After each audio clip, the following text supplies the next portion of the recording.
sure, we love our kids, but they can sure drive us crazy. That's right. Helping little people grow into mature, responsible adults can throw off the daily balance in any household.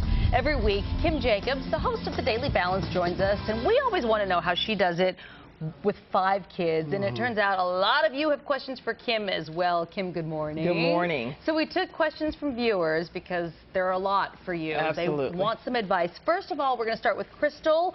Crystal wants to know how you keep up with the laundry. She says she can't imagine keeping up with 7 people. She has trouble with 4. What advice do you have for laundry? Well, Crystal, the advice that I have is set a set schedule pertaining to the laundry, and the other days, let it go. I mean, is that fair to say on TV? I mean, literally, just have a set schedule. And if you're going to do laundry Monday through Friday, then give yourself a break Saturday and Sunday and just let it pile up until Monday again. Life won't end. I recommend that strongly. Okay. Absolutely. And also, if you have older children, get them involved, because sometimes I actually have my older son. I said, if you have to wash your football uniform every night, then you do it before bedtime and just make sure it gets done. And I don't care if he throws the laundry detergent and the Downy, whatever. You allow for mistakes and just go on. The washing machine will be fine. Exactly what I would do. Kim, Tiffany asks, what do you do about arguing and fighting? She has a 10-year-old boy and a 12-year-old girl. I guess they're going at it. What do you do? Well, that happens often. And that was Tiffany? Yeah, yes. Tiffany, that happens often in my house. And what I do is first try to identify what's causing the argument, because it's easy to just dismiss it and say, guys, stop fussing or fighting. But really, you need to find out what it is that is the root cause of it and maybe address that is what I would highly recommend. If they're fighting because they're not getting enough bathroom time, for example, then setting a schedule, which is what people fight for in my house. Even though we have a lot of bathrooms, people actually fight for 1 bathroom. So what we do is we set a schedule. You get exactly 6 minutes in the bathroom. When your time is up, we rotate the next person in. So identify what's causing the argument and never compare the 2 children. And the other thing that I recommend to you, Tiffany, is have an appreciation session.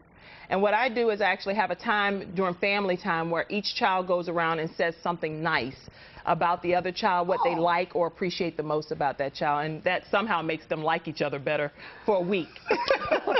It does, it works. Great. Make them say something they appreciate about their sibling. And by the time we're all done with the game, some people are crying. It's really an emotional thing, but it's something I probably could trademark and have some type of lifetime game. That's cute. I like that. That's a good one. Okay.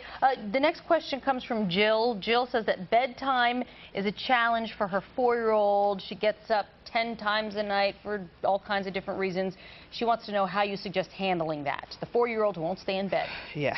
Jill, what I recommend for you is making sure that everything that you know is the things, the tricks that she actually does before bed, have that set up maybe 30 minutes prior to bedtime and say, okay, let's get your drink, let's get your, for my daughter, it's Dora fruit snacks. So let's get your Dora fruit snacks. Let's get everything that you need done. And that's 30 minutes prior to the time that you actually want her in bed.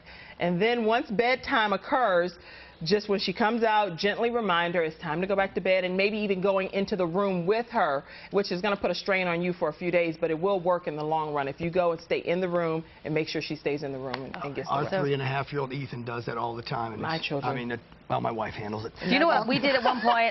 We changed the, the lock around. That's what we did. But my kid, to this day, we did this when he was like 3. He's like, remember the time when you changed the lock? You locked me in my room and I couldn't get out. So he was sort of traumatized by it. No, so, my daughter is traumatized by something like that. She couldn't get out. We all love to traumatize our children. That's what parents do. Sherry's question has to do with homework. What works best for you in terms of structure and routine with the homework? Sherry, for me, what works best is because I have 5 children, I have to come in the house, cut the TV off. That is a very important part of the routine. Cut everything off and then have an opportunity. I try to rotate with each of my children because I have several of them and they need that undivided attention. What I do is I bring out all of their materials and work directly with them one-on-one. And if it's an older child of mine, I'll just say, okay, let me see what your instructions are and let him go on at his own pace. And then I'll just check up on his assignment. But it's important to make sure that you have that set block of time that you're going to work with the children, and that they don't do anything else except for homework during that period of time. And then check it, and whatever corrections need to be made, do that. But the biggest thing for me is cutting the TV off. Yes. If I don't cut the TV off, it's over. So people are like, homework is not getting done. Homework is not getting done. That's right. So. Okay, and Marianne says that she's super frustrated because she tells her 11-year-old daughter, her daughter who's almost 11, she tells her something, she seems to acknowledge her, but then she freaks out because she has no recollection of the conversation. The daughter freaks out, so she wants to know what's going on, how do I get through with to my daughter. Yeah, Marianne's actually talking about my 13-year-old son. We have a full conversation. We agree that this is what's going to happen, and then guess what? He said, I never said that. I'm like, what?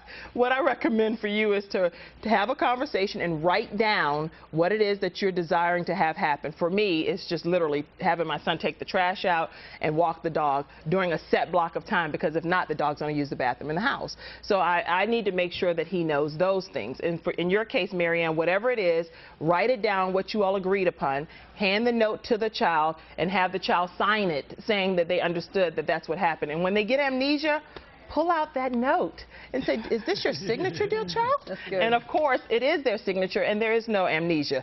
We just need to honor what we agreed upon. Okay, that's very good. Don't forget you can watch Kim on Saturday mornings on WTVI, The Daily Balance with Kim Jacobs. Thank you so much. I felt like I was in the hot seat today. I'm like,